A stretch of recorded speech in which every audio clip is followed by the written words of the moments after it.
again, masaya kami dahil ito yung una na dumating galing sa Dubai ng mga Pilipino and unang 25 na mga OFWs na dumating.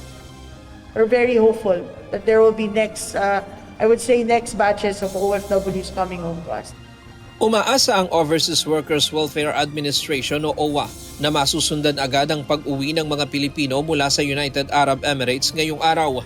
Ayon sa Department of Migrant Workers o DMW, ginagawa nila ang lahat ng paraan at nakikipag-ugnayan sa mga kaukulang ahensya upang masimulan na ang pagpapauwi sa ating mga kababayang OFW.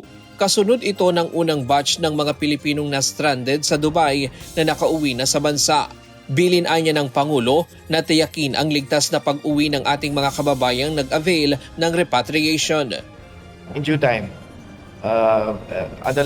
hindi lang ako makapagtakda ng petsa sa ngayon. But rest assured, we're working hard 24/7 to bring our people home as directed by the President. Sa datos ng OWA, umabot na sa 1,979 Pilipinos mula sa iba't ibang bansa sa gitnang silangan ang humingi ng repatriation. Kaninang umaga, dumating sa bansa ang unang flight mula sa Dubai na may sakay na 279 na Pilipino. Karamihan sa kanila, mga biyahero na na-reschedule ang flight at naipit sa gitna ng nangyayaring gulo sa Middle East. Kabilang sa mga nakauwi ang 23 overseas Filipino workers na may kasamang 2 anak. Sa ngayon, ayon sa OWA at DMW, simula pa lamang ito ng repatriation effort para sa mga OFW sa Middle East.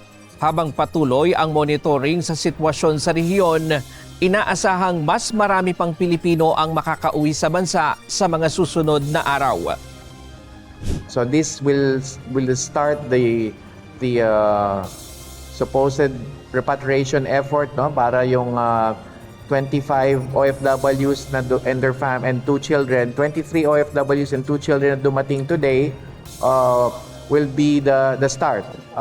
We are currently, ayoko lang mag-disclose ng detalye, undertaking efforts to repatriate our dear OFW. So I'll leave it at that muna. Ayoko magbigay ng masyadong detalye, but if the question is this just the beginning, then the answer is yes.